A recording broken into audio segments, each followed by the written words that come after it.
Kumusta magandang hapon po sa ating lahat mga kapwa ko ka-farmers from Luzon, Visayas at Mindanao, pati sa abroad at sa ibang bansa. So sa inyong lahat, isang napakagandang hapon po sa ating lahat. Welcome back po sa ating munting YouTube channel, Amazing Farming by Chisley Palacio Cayon.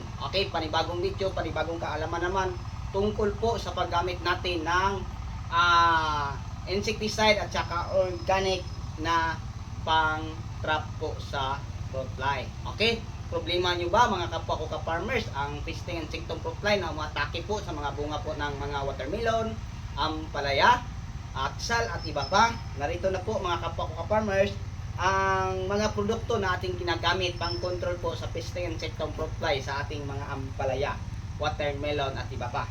Okay, so bago po tayo magpatuloy mga kapwa ko ka-farmers kung paano natin sila gagamitin, huwag nyo kalimutan mag-like and share at mag-subscribe sa ating munting YouTube channel. At i-click naman po ninyo ang notification bell para updated po kayo sa mga next video na i-upload ko. Okay, so ngayon mga kapwa ko ka-farmers, share ko muna. Ang Catcher Pro ay isa po siyang nandito City Economy High Attractive Sticker. Easy to use po siya mga kapwa ko ka-farmers kasi kumuha na po tayo ng bote, mga empty bote, tapos isprehan natin ng Catcher Pro, no? Kasi yung Catcher Pro at saka Super Net ay simpleng ano lang po, pang trap lang po ng fruit fly. So pag once na mayroong fruit fly mga kapwa ko ka-farmers na lumapit po no sa mga bote na mga walang laman, mga empty bottle. So once na mayroong Catcher Pro na nakadikit, pag lumapit sila ay diretso-diretsong matrap sila mga kapwa ko ka-farmers at hindi na maka-atake pa sa ating mga bunga ng ampalaya. Pwede sa kamatis, pwede sa talong, watermelon, at mga melon. So yun po no mga kapwa ko ka-farmers. So meron na po tayong mga tips kung paano natin sila gagamitin. So hindi lang 5 video, 10 video ang nagawa natin nito sa ginagamit nating Catcher Pro, Super Net. Pang trap lang po no mga kapwa ko ka-farmers sa pesting insectong fruit fly. At ito naman po ang salvo. Maganda din siya sa mga manunusok kagaya ng fruit fly.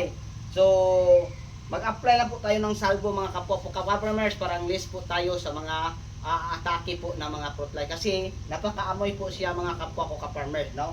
Ang salvo na ginagamit natin para po sa pesting insektong manunusok na fruit fly po sa ating ampalaya, sa ating kamatis, sa ating watermelon. So malaking bagay po no mga kapwa ko ka-farmers. So marami pang mga produkto na kagaya nito na mabibili din natin sa market. So yung ginagamit lang natin salvo at saka Catcher Pro.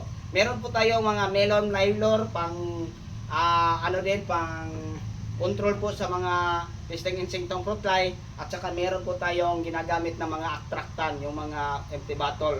So wala lang tayo dito kasi nakasabit. So yun lang po no mga kapwa ko ka-farmers. Sana po sa ating short video may natutunan po kayo kung paano natin i-control ang pesting insektong fruit fly na umatake sa ating ampalaya at iba pa nating mga pananim. Hanggang dito na lang. Maraming salamat po. Paki-share po ng ibang video tungkol po sa mga fertilizer natin ginagamit, insecticide, fungicide, foliar at iba pa. Hanggang sa muli, ako na po magpapaalam. Happy watching. God bless us all.